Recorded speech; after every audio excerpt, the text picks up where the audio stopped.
Saudara-saudari, hari ini kita merayakan Kamis Putih, suatu peristiwa di mana kita mengenangkan kembali peristiwa perjamuan malam terakhir yang dilakukan oleh Tuhan Yesus dengan para muridnya. Jika kita mengenang perjamuan malam terakhir, kok kesannya menyedihkan sekali ya. Seolah-olah itu tidak akan terjadi lagi, seolah-olah. Dan kita tahu sendiri kisah perjamuan malam terakhir juga bagaimana dalam perjamuan malam terakhir Yudas juga mengkhianati Yesus di situ. Ada banyak hal yang sebenarnya ingin coba disampaikan oleh peristiwa perjamuan malam terakhir. Khususnya juga apa yang boleh kita kenangkan, kita rayakan juga pada sore hari ini. Peristiwa perjamuan malam terakhir bukan berarti peristiwa yang menyedihkan. Bagaimana Yesus kelak akan meninggalkan kita, kelak akan meninggal. Namun juga peristiwa bagaimana kita diingatkan bahwa sebenarnya kita semua umat tanpa terkecuali adalah satu kesatuan dalam Kristus karena kita mengambil perjamuan yang sama. Kesatuan itu muncul juga dalam suatu sikap saling melayani. Bagaimana sikap itu muncul juga dan disampaikan melalui teladan Yesus yang telah membasuh kaki murid-muridnya. Namun pertanyaannya, tentu dalam hidup gak segampang itu ya biasanya ya. Biasanya kan kita dalam hidup oke lah, hari Minggu kita dengar bacaan-bacaan yang ada biasanya. Bacaan pertama, bacaan kedua, bacaan Injil. Terus homili romonya juga mungkin selalu mengedepankan kasih gitu kan ya. Namun pada prakteknya biasanya dalam keseharian, waduh, ngelus dada gitu ya. Kalau ditanya atau mungkin ada umat yang akan berkata, wah romonya mah gampang ngomong kasih aja.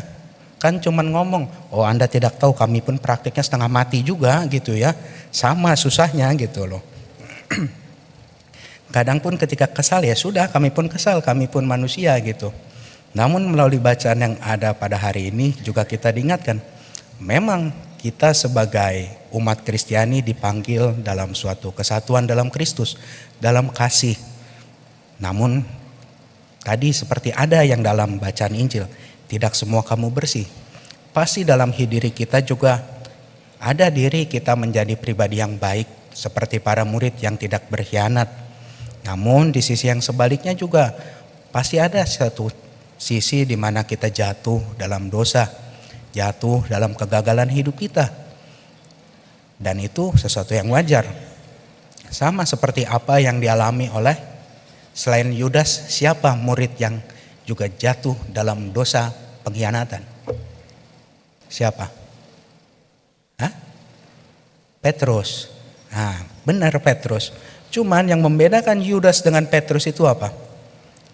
Yudas ketika jatuh dalam dosa, dia hanyut dalam dosa begitu saja.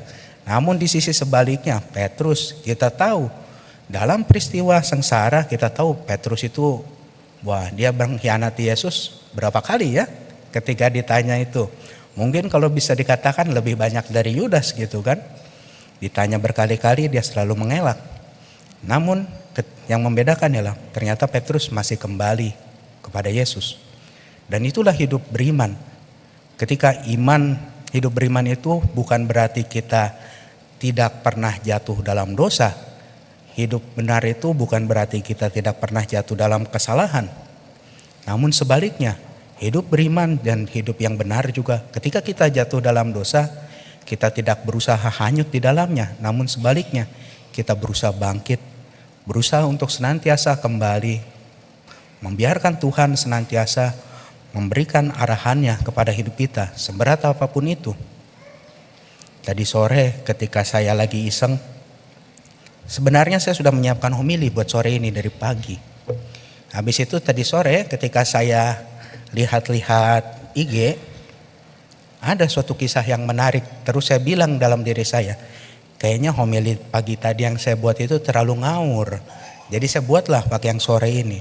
Kisahnya itu ada suatu santo, dia dari Cina, Markus siapalah namanya lupa saya. Dia itu kecanduan opium. Dan ketika dia kecanduan opium, dia ngaku dosa ke si pasturnya di sana. Terus si pastor itu pertama mengampuni, memberikan sakramen pengakuan dosa. Namun ketika kecanduan itu terus berulang, pada akhirnya ketika dia meminta pengakuan dosa berulang lagi, si pastor ini mengatakan tidak. Akhirnya dia berhenti melayani pengakuan dosa untuk orang ini. Dan ketika itu dia juga dihukum untuk tidak menerima komuni. Namun yang menarik ialah ternyata dalam hukumannya, dalam tanda kutip gitu ya, dalam kesengsaraannya, dalam kejatuhannya dalam dosa, satu hal yang tidak pernah dia lupakan ialah dia selalu datang ke gereja, dia selalu doa kepada Tuhan. Sekalipun dia tidak menerima komuni, dia datang ke gereja, dia doa, dia devosi secara khusus juga kepada Bunda Maria.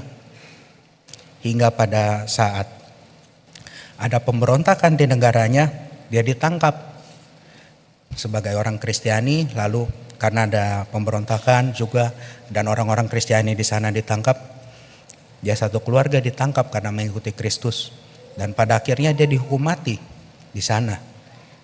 Kita bisa bayangkan bahwa ternyata Tuhan memberikan gelar kemartiran bukan kepada orang yang suci hidupnya, bukan kepada orang yang dari lahir sampai besar, sampai dewasa ataupun tua benar saleh hidupnya, tapi bagaimana orang yang berdosa pun ketika dia mau berubah, ketika dia mau bertobat, dia dapat menjadi orang yang jauh lebih hebat. Karenanya melalui bacaan yang ada pada hari ini, kita pun diingatkan untuk kembali kepada kesatuan iman kita, kembali kepada Kristus. Jangan biarkan orang-orang lain memecah hidup kita. Jangan biarkan orang-orang yang tidak bertanggung jawab memecah iman kita, memecah kesatuan kita sebagai gereja Katolik.